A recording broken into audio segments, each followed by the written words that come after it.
Welcome to St. Johnsbury Chrysler Dodge Jeep Ram's Outdoor Edge, your go-to show for everything outdoors in Vermont and New Hampshire. I'm your host, Joshua Smith, and today we are diving into the frozen world of ice fishing with expert Jay Holden. Whether you're a seasoned angler or just looking to drop a line through the ice for the first time, we've got you all the tips, techniques, and safety advice to make your next trip a success.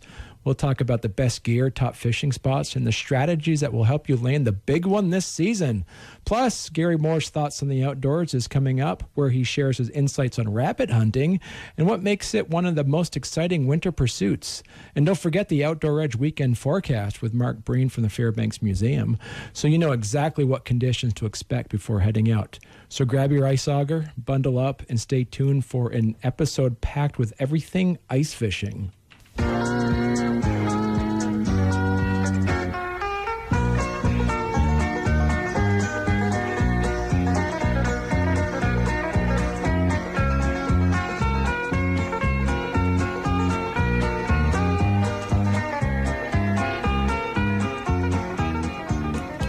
All right, welcome to St. Johnsbury Chrysler Dodge Jeep Ram Outdoor Edge. And as I mentioned at the beginning, we have with us Jay Holden. Jay, how you doing? I'm doing fine, Josh. Thank you for having me. You're welcome. Yeah, I'm excited about this. I know that Jay and I have been talking, I don't know, at least a good hour before we started to go live on this. And so sharing a lot of good stories and things and common people that we know and everything. So what we're going to do then, Jay, we're just going to jump right into it. And we're going to ask you, we're chucker block full of questions here, and Sounds I know good. we went through the list, and then there's some of these here that we'll talk about, and then some of it then we'll go into like basically questions, ice fishing 101 questions for beginners. Then we'll talk about some advanced ice fishing questions for folks that are seasoned ice fishers, and then we'll talk about ice safety and preparations, and also just really talking about the culture and traditions of ice fishing. So I guess we'll just jump right into it then for you, Jay. Okay. I'd like to just say one thing. I appreciate being called an expert, but I'm far from it. Gary Moore was kind of the one that put me in this position. I think based on a little incident I had a year ago on the Connecticut River. But there's a lot better anglers out there, particularly ice fishermen, than I am. But I'm glad to be here and hopefully represent all of them well. That's right. And I got to say, you're the most expert ice fishing person in the room right now. So. That's pretty sad. So let's jump right into it. What are the basics somebody needs to know before going ice fishing for the first time? Well, I'd like to think that of course, it's totally different from warm season. So you got to be prepared to be out there. I know most of us I've got a really heavy pair of Carhartt coveralls, a balaclava, 2 good gloves, warm boots. If you're going to enjoy ice fishing, you got to be able to stay warm.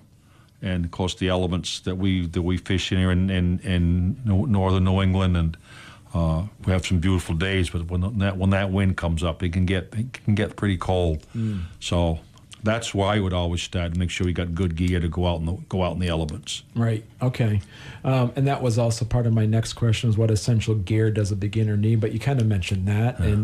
But how do you choose the right spot for ice fishing? Well, I think a lot of guys ice fish where they fish during freshwater open season.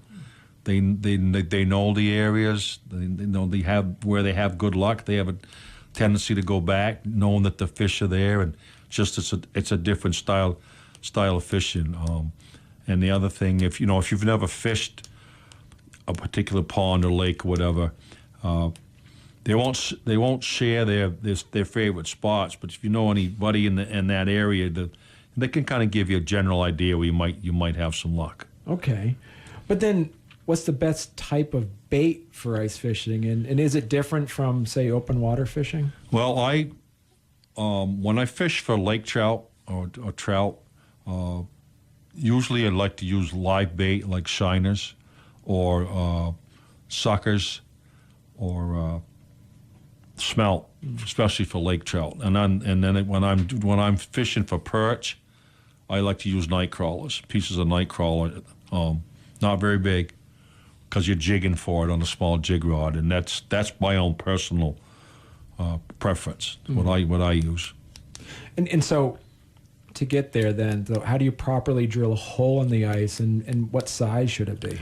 All right, perch. When I perch fish, and I think a lot of guys, they just drill smaller holes because you don't need a great big hole to get even a decent sized perch out.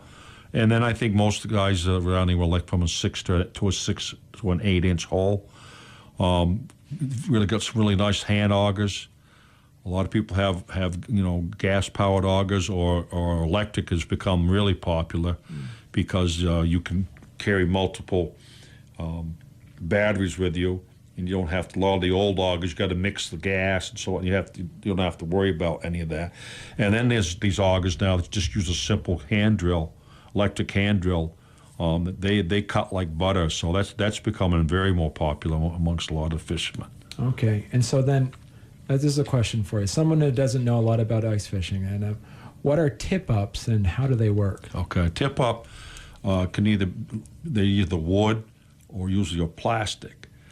And what they do is you drill your hole, and they'll set over the hole. They have a little reel of how much line you want, and they have an actual flag. So you have this little sounder weight that you'll attach to the line, find out how deep the water is. And then most guys like to set their lines up, 6 inches above the bottom. They'll use different depths till they find the fish. So that's usually for lake trout and bass and whatever. Most guys that I know, when it comes to perch or to smelt, they use jig sticks to fish for them that way. It's a lot of fun, get a lot of action.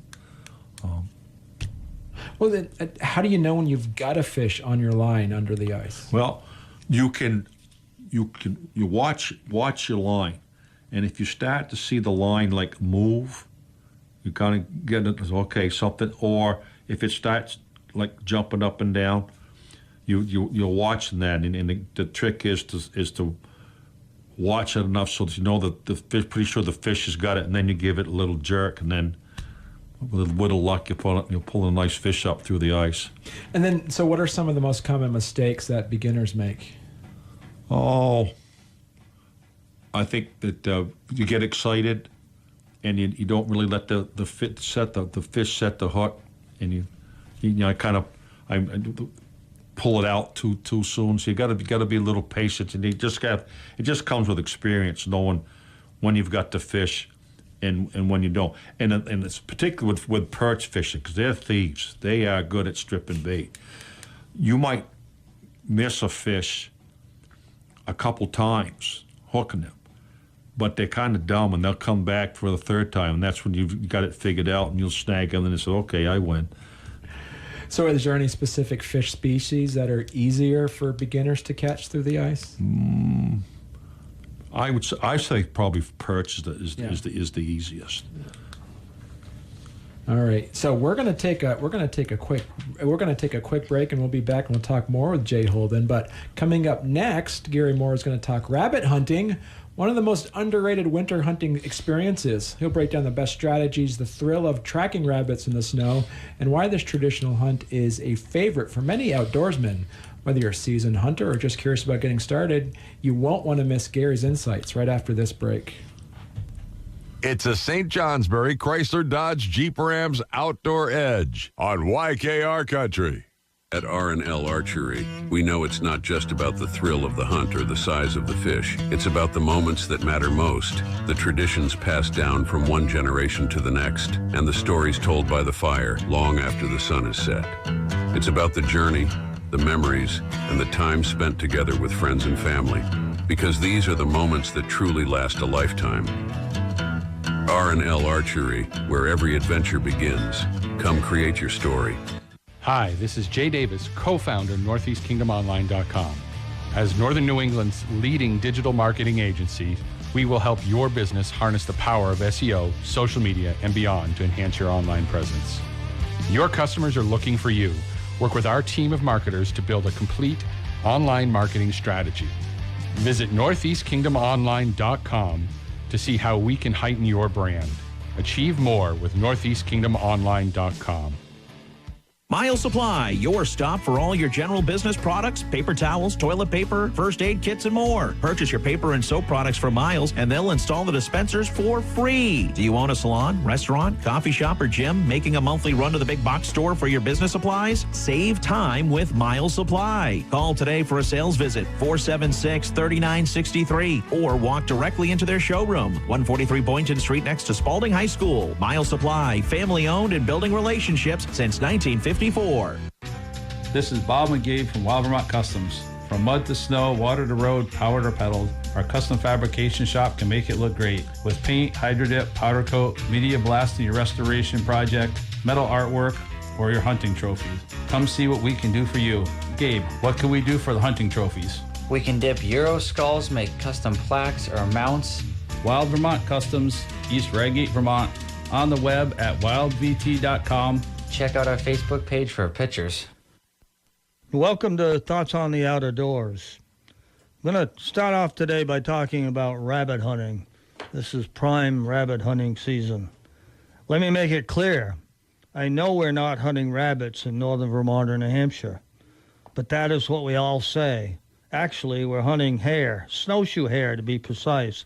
However, I've never heard anyone say they were going hare hunting or that they had a hare hound. Many hunters, myself included, enjoy brisk February days snowshoeing in the woods or swamps with a shotgun. Snowshoe hare are the favorite game thought by many, and the season remains open through March 12th.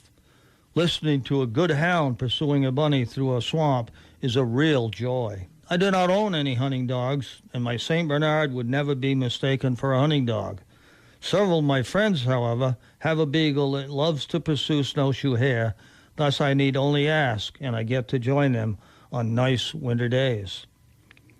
Snowshoe hare can be found in much of Vermont, but my favorite places to hunt are in the Northeast Kingdom counties of Essex, Orleans, and Caledonia. That is an area of big woods with very little posting and much public land.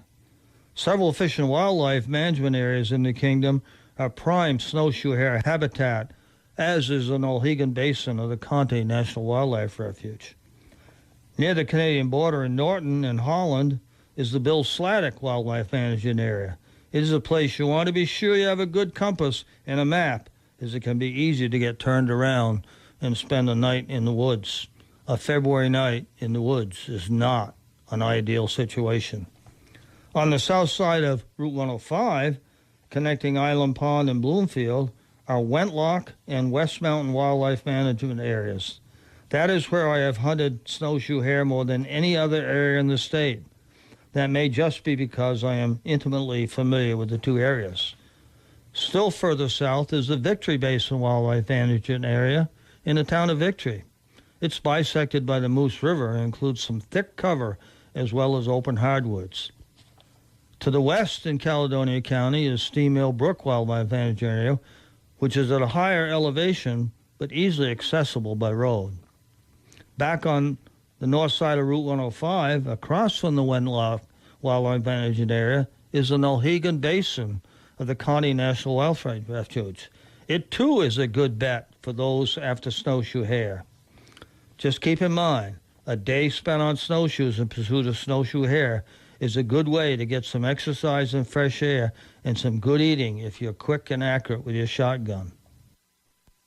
It's the St. Johnsbury Chrysler Dodge Jeep Rams Outdoor Edge on YKR Country. Gateway Sports there in Wells River is a gun store that will speak your language. Gary has one of the biggest selections of firearms that you'll ever need. Just take a short ride down to Gateway Sports. They are in Wells River on Route 302, just before the bridge. Don't blink, because you might miss it. You'll find Gary. He'll treat you right. I've known him for a long time, and he always will. Stop by to see what the daily specials are. Stock up on your favorite ammunition, including some of the hard-to-get stuff, and ask about how you can get started reloading ammo yourself at Gateway Sports, Wells River. The Autosaver Group's St. Johnsbury Chrysler Jeep Dodge Ram asks, Do your outdoor adventures take you to where you wish you had a four-wheel drive or all-wheel drive? At St. Johnsbury Chrysler Jeep Dodge Ram, explore their vast inventory of adventure-savvy four-wheel drives and all-wheel drive vehicles, ready for you to drive at home. Plus, every St. Johnsbury Chrysler Jeep Dodge Ram deal includes the Big Deal Plus, which is a 2-year unlimited scheduled maintenance plan, which includes free state inspections for life. Stop in today in St. Johnsbury, Vermont, or shop St. Johnsbury Chrysler Jeep Dodge Ram online at stjohnsburycdjr.com. All right, welcome back to the Chrysler Dodge Jeep Rams Outdoor Edge, your go-to show for everything outdoors in Vermont and New Hampshire. As I mentioned, I'm your host, Joshua Smith, and we are diving deep into the frozen world of ice fishing with our expert in the room, Jay Holden. Jay, so you heard the Gary Morris piece on the rabbit hunting. Did you ever go any rabbit hunting? Yes, I used to like to go a lot, and unfortunately, a lot of the fellows that I used to hunt with, they've passed on, and the other guys, they don't have dogs anymore. So I haven't done it for a few years, but I used to really enjoy it. Yeah. My uncle used to go rabbit hunting and stuff like that too. But anyway, but you're here to talk about ice fishing, and we're here to learn more about ice fishing. So.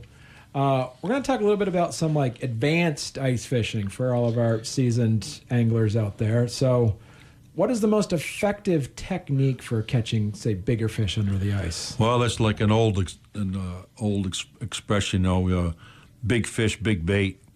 And I think that most of the guys had the best success by using either suckers or smelt.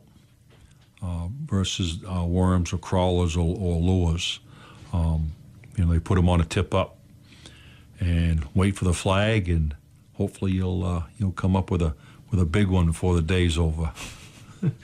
So then, what are the best lures that you mentioned and baits for catching trophy-sized fish in the winter? Then, well, I would say basically what I just did. I've never used lures under the ice.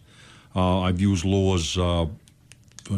For lake trout in the summertime, but I really haven't. The only thing I have used is suckers and smelt, and I haven't caught any monsters, but I've caught some decent sized fish.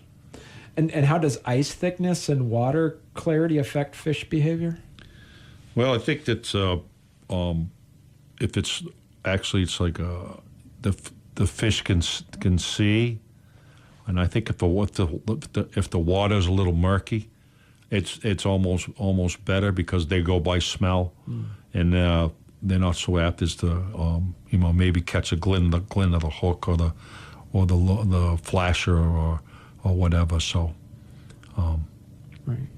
And you did mention before we were talking about perch a bit, but are there any specific techniques that work better for different species like perch, trout, or pike? Well, it's the perch fishing and usually jig, hand jig, and for lake trout and the bigger fish, the tip ups is what most folks use. Okay. Yeah.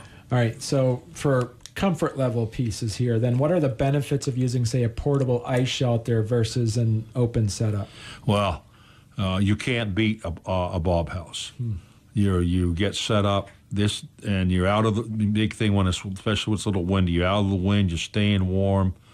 There's some pretty elaborate bob houses. They have cook stoves in there, wood stoves to stay. I call it a house for a reason, and it's just being able to stay out of the elements because you can get frostbite, fairly quickly if you're out in the wind for any long period of time. So, right. Yeah. And now, because of the mild winters we've had the last few years, how has that affected ice fishing? The big thing is the ice itself. That we haven't had the ice. We've had a little bit of cold and a warming, so the ice has been constantly moving and thawing and refreezing, and so it's been a little trickier getting on some of the spots to do. The last couple of years, you had to be very careful that you didn't end up in the water. Right, and so. How do you keep your ice fishing hole from freezing over in the extreme cold? Well, they've got these covers now, and again, this is used with tip-ups. They actually cover the hole. The tip-up goes down through this cover, and that stays over. So, because the wind is what usually freezes the hole over. If you don't have those type of tip-ups, the only way that you can keep from freezing them up is you've got to make the rounds, and you've got a little chisel or whatever, and keep the ice chiseled out, and then with a scoop, and scoop the ice out so the line remains free, is able to run when the fish takes the bait and takes off with it. Right. I mean, so you've had decades of experience of being ice fishing. So have you seen any significant evolution in ice fishing techniques or gear over the years? Well, I think I've never used them, but I think I've read a lot of hunting magazines, fishing magazines. A lot of guys use these fish finders to locate, because most fish do, like especially perch, they travel in schools, and they'll use those, and they'll find the schools, and then they'll set up right on top of them and have a day of it. But so I would say that's probably the biggest change in a technology. Right. So let's talk a little bit about ice fishing safety and preparation then. How thick should ice be before it's safe to walk out on or drive on? Well, it's recommended that ice should be at least 4 inches or more just to walk on. I happened to look this up today just to make sure. They're saying 4 inches or more for ice skating, safe walking, and ice fishing. If you're going to use a snowmobile or ATV, they say at least 5 to 7 inches. Small cars or small pickup trucks could. If you're on a lake or a small pond, they say at least 8 to 12 inches, and maybe 12 inches or more for maybe a bigger truck or whatever. The ice right now is phenomenal. The cold weather, it's been like the old days. I mean, the couple places I've been this year, we've had 12 to 18 inches of ice already, which is plenty to support, a vehicle. But I think it's, if possible, the best way to go nowadays, if you're going to have anything motorized, is use a snowmobile or an ATV. Right. Yeah. Okay, we haven't had a winter like this in. Well, not this cold weather. Yeah. No, it's been a while since everybody's complaining about it, but like years gone by, you have had weeks at a time with this kind of weather, and that's we got through that. But it has been nice to have the thickness of the ice back again this year, so not to worry about falling in. Right. So what's the best way to check ice conditions before heading out? Well, most fishermen will have a chisel, and they'll look at the okay, so and they'll every couple feet they'll drive the chisel into the ice to see if it goes through or not. Another way of doing is using your auger. You can use your auger itself. What you do is you drill a hole, and when you punch through the ice into the water, you'll catch the edge of the auger on the bottom of the hole, and kind of gauge it, pull it up. You can see how much ice you actually have underneath you. I've heard that people go so far as to punch a hole and have a tape measure. I've never done that. But if you're going to use a chisel, it's recommended that you have some kind of a loop on the end, so you can wrap it around your wrist, so if it punches through, you don't end up, your chisel doesn't end up on the bottom of the pond, on the bottom of the river. Right. And the last thing, they have these almost like a telescopic ski pole, but it's made for ice fishing, and they drive those into the ice, and it gives you an idea how deep the ice is. I've never used one of them. I've heard of them, and I've heard that they're pretty effective. Right.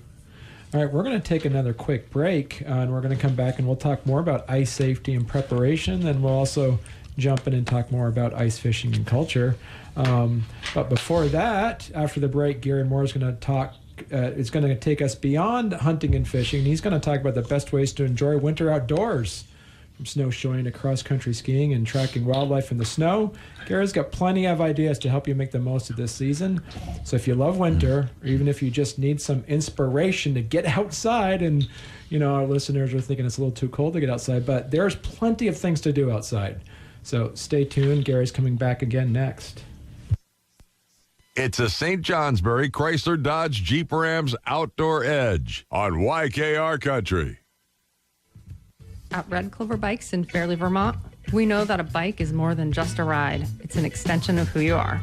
With financing available on top-tier Trek bicycles, e-bikes, and a team that's all about making biking accessible and fun, we help you make the most of the roads and the trails that make this little spot of heaven special. Whether you're looking to enhance your bike's performance or need expert advice on the latest cycling gear, we've got you covered. So come visit us in Fairleigh at Red Clover Bikes, where your adventure begins. This winter, warm up your business with Northeast Kingdom Online. Trying to create your own online marketing can feel colder than a moose's morning breath. But fret not, we have the hot cocoa to warm your business. Our team of snowbound marketers will whip up a strategy that'll melt your competition faster than a snowbank in April. From digital marketing to website design, social media management, and more, we'll help you create an online strategy that will help your business thrive. Visit northeastkingdomonline.com. Let's get this sleigh ride started. Miles Supply, your stop for all your general business products, paper towels, toilet paper, first aid kits, and more. Purchase your paper and soap products from Miles, and they'll install the dispensers for free. Do you own a salon, restaurant, coffee shop, or gym, making a monthly run to the big box store for your business supplies? Save time with Miles Supply. Call today for a sales visit, 476-3963, or walk directly into their showroom, 143 Boynton Street next to Spalding High School. Miles Supply, family-owned and building relationships since 1954. Welcome back to Thoughts on the Outdoors. Got a few things I'd like to mention today that I think you should know about. First is the habitat stamp that Vermont has. Last year it raised $243,888 and leveraged $171,266 federal matching funds. And that's a pretty significant number. This fund that results from the habitat stamp is dedicated to the Vermont Fish and Wildlife Department's land conservation and habitat improvement efforts. The Vermont Habitat Stamp is designed to allow those who care about wildlife to help improve habitat for diverse species on private lands and the department's 130,000 acres of wildlife management areas. Habitat stamp funds also go toward both land acquisition projects to expand or create new wildlife managed areas and making improvements on existing wildlife managed areas. The Habitat Stamp was inspired by the Vermont Migratory Waterfowl Stamp and the Federal Duck Stamp, which raised funds for wetland conservation and waterfowl. The Habitat Stamp is a way for conservationists and those interested in wildlife who do not typically purchase a hunting, fishing, or trapping license contribute to the state's habitat and conservation efforts. If you do, you get a sticker you can proudly display on your car saying that you care about wildlife and are trying to help. Some examples of what was done last year, technical assistance was provided to seven town forests, among them Newberry's and Walcott's, to help guide forest management plans and to improve wildlife habitat. A total of 64 acres of invasive plant control was done on 10 Fish and Wildlife Department wildlife management areas. And fisheries biologists used some of the money to improve habitat along the various rivers. Although we can be proud of the Habitat Stamp Fund's accomplishments this year, there's still room to grow. We especially invite Vermonters who do not contribute to conservation by buying a hunting, fishing, or trapping license to consider buying a habitat stamp this year. It's one of the most effective ways to funnel your dollars to supporting biodiversity. That is according to the acting commissioner, Shortsleeve. By the way, I should point out that matching funds for habitat projects sponsored by the stamp come from the U.S. Fish and Wildlife Service Wildlife and Sport Restoration Program, which then itself is funded by purchases by sportsmen such as fishing tackle, guns, ammunition, and other sporting goods related to the sport. While I'm on the topic of habitat and things that have been accomplished this past year, I should mention 3 Orleans County parcels that were improved, some of which were purchased thanks to a cooperation between Vermont Fish and Wildlife Department and the Lake Memphremagog Watershed Association. In East Charleston, the half-acre Whitcomb-Bedell parcel protects the confluence of the Churchill Brook and the Clyde River. In Glover, the 3/4-acre Brooks parcel protects the upper Barton River, providing expanded access to Clark Pond. And in Morgan, the 8-acre Cargill parcel protects the confluence of Sucker Brook and Valley Brook. Beyond their value for wild trout and salmon, each of those parcels expands public access and offers opportunity for management to enhance flood resilience. The parcels include acres of floodplain habitat, intact wetlands, and potential to restore areas eroded by last year's extreme flooding. Funding for the 3 acquisitions, as well as for 4 parcels along the Johns River and Derby that were added to the department's Johns River Stream Bank Management Area this past fall, was provided by the Great Lakes Fisheries Commission and Vermont Housing and Conservation Board. With that, I'd just like to mention a couple of things coming up.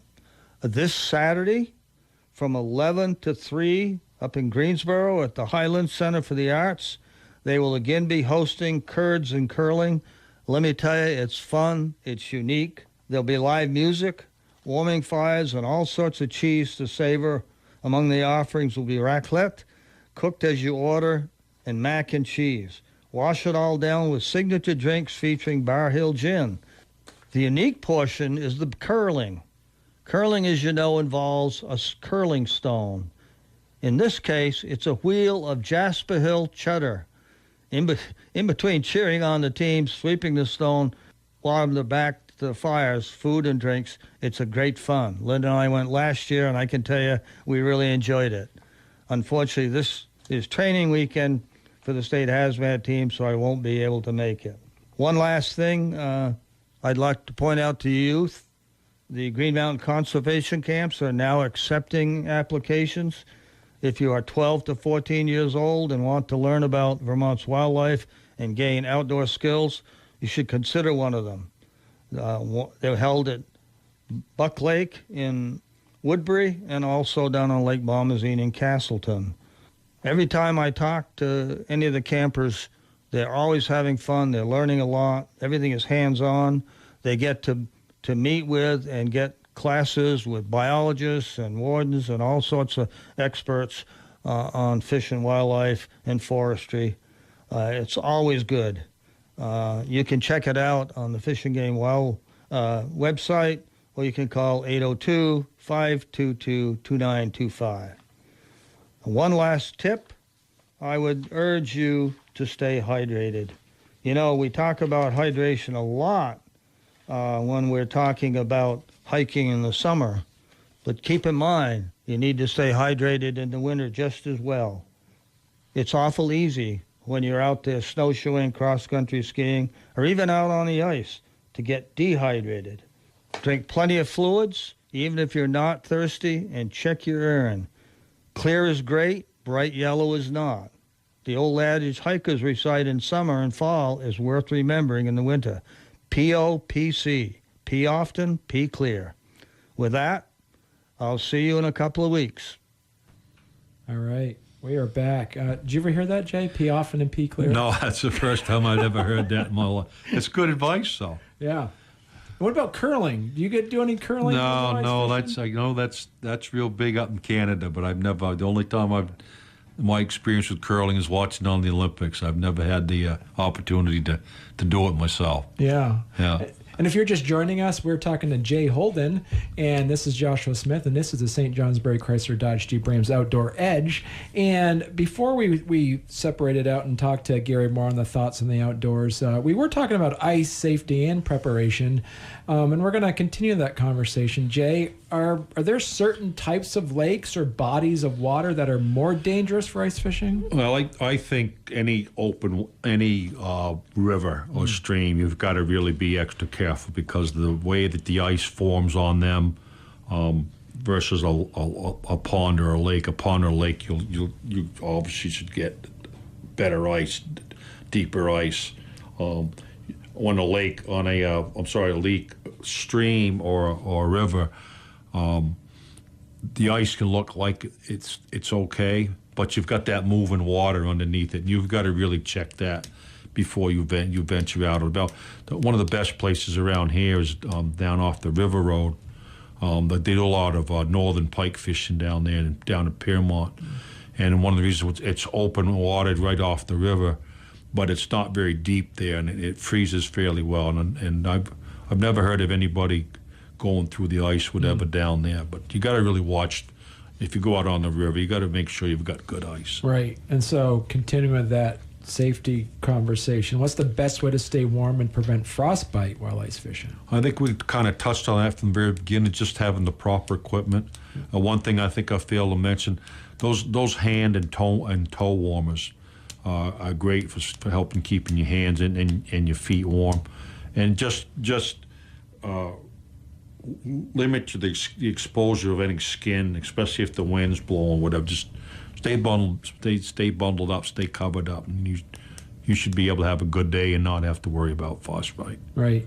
And should ice anglers communicate their plans with others to ensure their safety? Well, I think that if there's any of a group of people, you can when you're drilling holes for your buddies or for yourself, and you see that the ice is starting to thin out or something, just give a shout out to your neighbor fishermen and whatnot to say, hey, it might be a bad spot over here, or there's a fissure, there's a crack that you might not be able to see from your spot. A lot of times the snow will cover up, so just you're looking out for each other. All right.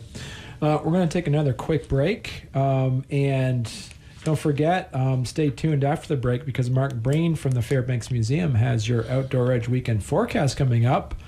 Will the conditions be perfect for ice fishing and snowmobiling, or should you prepare for a winter storm? We'll have to find out. It's the St. Johnsbury Chrysler Dodge Jeep Rams Outdoor Edge on YKR Country. At R&L Archery, we know it's not just about the thrill of the hunt or the size of the fish. It's about the moments that matter most, the traditions passed down from one generation to the next, and the stories told by the fire long after the sun is set. It's about the journey, the memories, and the time spent together with friends and family, because these are the moments that truly last a lifetime. R&L Archery, where every adventure begins. Come create your story. This is Bob McGee from Wild Vermont Customs. From mud to snow, water to road, powered or pedaled, our custom fabrication shop can make it look great. With paint, hydro dip, powder coat, media blast in your restoration project, metal artwork, or your hunting trophies. Come see what we can do for you. Gabe, what can we do for the hunting trophies? We can dip Euro skulls, make custom plaques or mounts. Wild Vermont Customs, East Redgate, Vermont. On the web at wildvt.com. Check out our Facebook page for pictures. The Autosaver Group's St. Johnsbury Chrysler Jeep Dodge Ram asks, do your outdoor adventures take you to where you wish you had a four-wheel drive or all-wheel drive? At St. Johnsbury Chrysler Jeep Dodge Ram, explore their vast inventory of adventure-savvy four-wheel drives and all-wheel drive vehicles, ready for you to drive at home.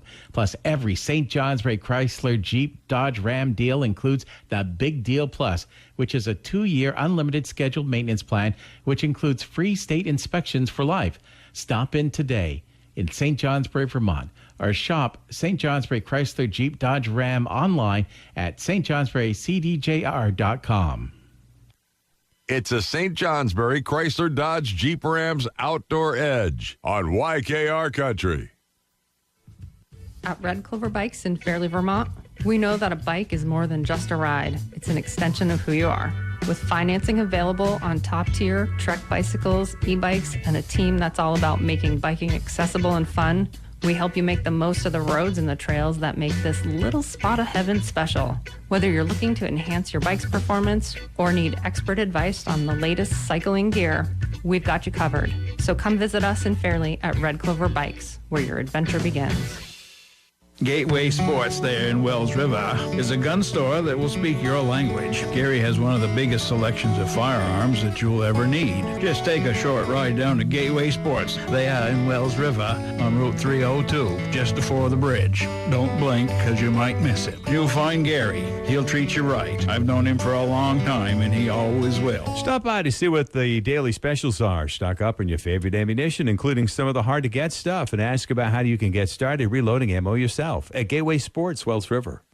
All right, welcome back to the St. Johnsbury Chrysler Dodge Jeep Rams Outdoor Edge, your go-to show for everything outdoors in Vermont and New Hampshire. I'm your host, Joshua Smith, and today we are diving into the frozen world of ice fishing with our expert here, Jay Holden. So Jay, before the break, we were talking a little bit about ice fishing and ice safety. Let's talk a little bit about the culture and traditions. And there's we got some fun questions here. What is it about ice fishing that makes it such a special experience here? Well, it's getting outdoors. The winters have a tendency they can be long around here, and you get out. You get out away from the TV, you get out, get some fresh air. I used to really love it when my boys were small. I used to go with a guy all the time, Mike Ackerman, and we had 4 boys, and set up the tip-ups. And we'd make them pick a number who got to get the first flag, second flag, so on and so forth. And just to watch them running around the ice when the flag would go up and pull a fish in, and they didn't care what it was. It could have been a pickerel, it could have been a perch, it could have been a punk. They were just happy to catch fish, and it was just a real joy to watch. And it's just a good family tradition to get into, to get through the winter. Right. And so, how has ice fishing changed over the years, and what traditions do you see still remain? Well, I would say, as far as changing some of the technology, as far as the equipment, that seems to be evolving all the time. And as far as tradition, it's just it's being out there with friends, family, and then you have other fishermen out there, and their bob houses, and you'll see somebody's really having some good luck, and you'll take a walk across the lake and see how they're doing, and see what they caught for fish. Making the rounds, and it's just a lot of just like hunting. It's a lot of camaraderie. Right. So, what are some of your most memorable ice fishing stories? I'd have to go back to fishing with my boys. Yeah. And back when they were small, and that always meant a lot to me when we could get out there and do that. Right. Yeah. So, is there any unwritten rules or etiquette that ice anglers should follow while they're on the ice? Well, I think a good point was the other day. My friend of mine, Randy Moore, happens to be Gary's brother. We retired from the phone company together, and we went down to Lake Maury, and he had a spot that he really wanted to set up. Well, we got there, and somebody else had basically set up where we wanted to. Well, they got there first and kind of staked out their territory for the day, and you got to respect that. Don't be going right over next to them and start drilling your holes, unless you go over and ask them if it's okay. And a lot of times guys say, "Oh, sure, whatever," but don't be horning in on somebody's territory if they're already set up. It's just not good etiquette. Right. And so, what are some of the best foods or drinks to bring if you're going to be out on an ice fishing trip? Soup, hot soup, thermos of hot soup, tea, a lot of something sugar, quick energy bars or whatever. So you've got that sugar going along. Water, like I said before, a lot of ice. They have gas grills or so on and so forth. So one of the best things about ice fishing, if you're not catching fish, if you've got somebody out there that's brought some venison from the season before, and you fry up some venison and onions and peppers out there and start making sandwiches, that's high cotton right there. That's good eating. All right, we're now going to take a break and listen to Mark Breen and the Fairbanks Museum weekend outdoor edge forecast. And when we come back, we're going to finish up our conversation with Jay Holden. Mark Breen, welcome to the Outdoor Edge forecast. And, well, it is winter. We've had a series of storm systems, nothing very heavy, but it continues to snow and temperatures are staying at or below freezing. And that means that the snow continues to pile up. Great news for those wanting to get out on their machines or do a little downhill stuff. It is going to be cold, but not quite as cold as it's been. In fact, it looks like the weekend is going to turn out to be relatively pleasant temperature-wise. We'll see temperatures mainly in the 20s during the daytime. It will drop down to about 10 degrees early on Saturday morning. And then on Sunday morning, temperatures will ease up a little bit as another storm system comes in. This one looks like it'll produce snow, perhaps heavier to our south, but again, we will see some accumulation out of that. That'll be followed by some colder air next week. Looks like temperatures will drop down to near zero at night, still in the 20s during the day. Let's take a look at that forecast and take you on through the weekend. Starting out with some snow showers gradually tapering off. There may be some spotty freezing drizzle overnight. Temperatures by morning settling down to around 20 degrees. For Friday, variable clouds, some sun, a few snow showers, windy. Temperatures will only be in the 20s, but winds may gust 35 to 45 miles per hour.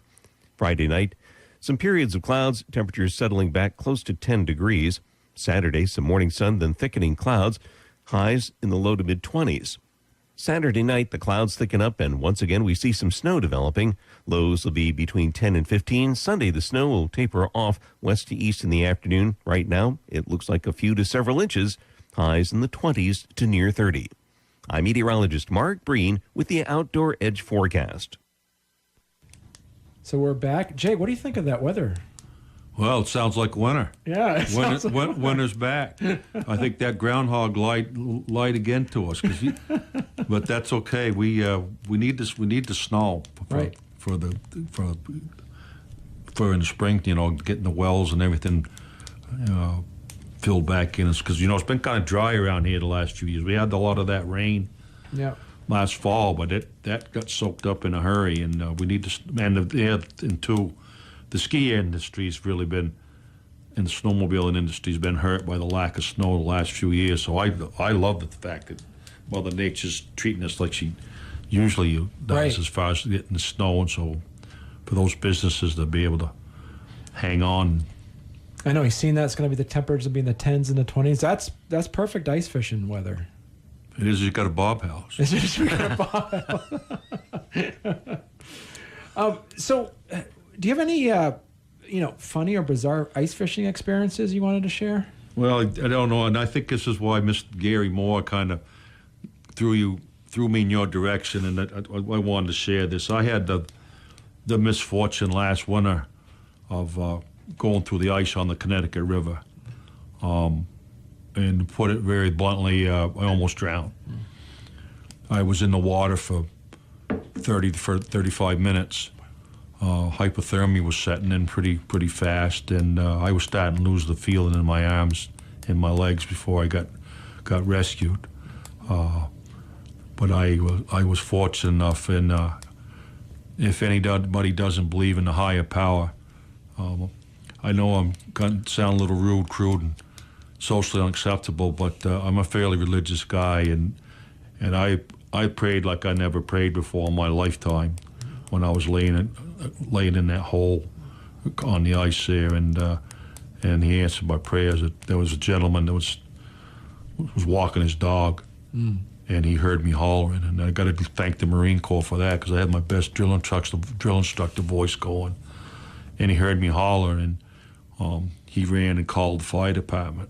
Monroe Fire Department, and the guys come and got me. And the only time I really got nervous was when I heard the sirens coming, because that's when I was, like I said, I was losing the feel in my arms and my legs, and I don't know if the ice broke twice. I had ice picks, and the ice broke twice when I was trying to get out, but I was able to get up on it, to stretch across the hole, because the hole was small enough, and there I laid and there I hollered, and they didn't have. And I got to take kudos. I got to take my hat off and shout out to the Monroe Fire Department, Barnett, and the rescue squads and Woodsville Ambulance, because the Monroe Fire Department were the first ones on scene, and they didn't have any really ice equipment.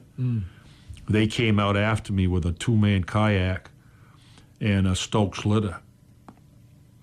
And when they got to me with the gentleman that was the chief of the fire chief, Monroe, when he got to me, it broke. The ice broke again.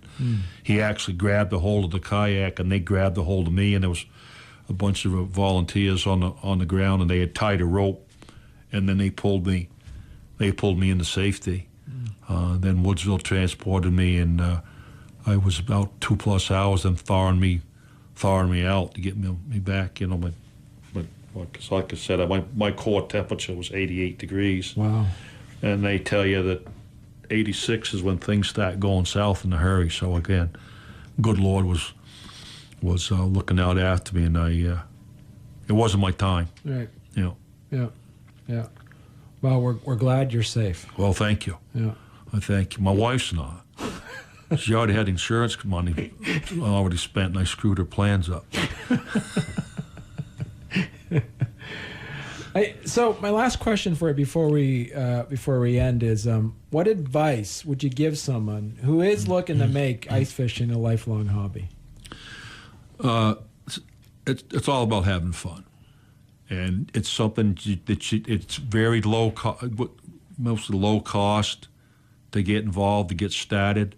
As you go along, you get a little more money, building a bob house or buying a portable. But it's anything like any outdoor sport. I mean, it's that season. We got the fall, we hunt.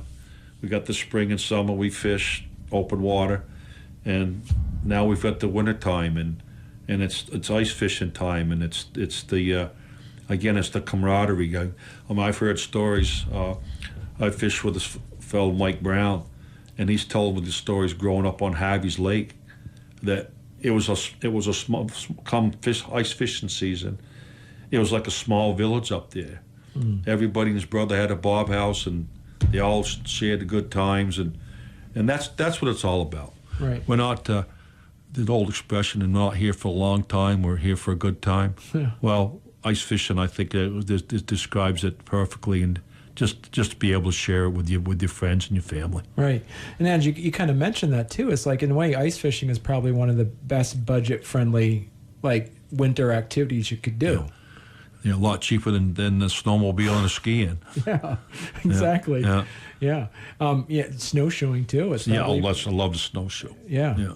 Because all you need is to be able to drill a hole in the ground and drill a hole in the ice and sit there and wait. Right, you sit there and jig and go in the bob house, get warmed up, or set your tip ups, and you can watch them from the bob house. And when you get a flag, and you go out and see if you're lucky enough to pull one in. Right. All right. Well, this has been great, and thank you so much, Jay, for coming by. I appreciate the spending this time with you, and like I said, sharing what little knowledge I have of the sport. But it is a sport, and I appreciate you having me on the air. Yeah, you're welcome. And for those that want, this show will be available on demand. If you have the app, if you have the WYKR app, you'll see it right there. There's a little podcast button on there. This will be available to download and listen to on demand. And don't forget, tomorrow morning, Stephen John and Friends is Chucker Block full of great information from 6 a.m. to 9 a.m. So stay tuned for that. And thank you so much. Once again, my name is Joshua Smith, and this is the St. Johnsbury Chrysler Dodge Jeep Rams Outdoor Edge.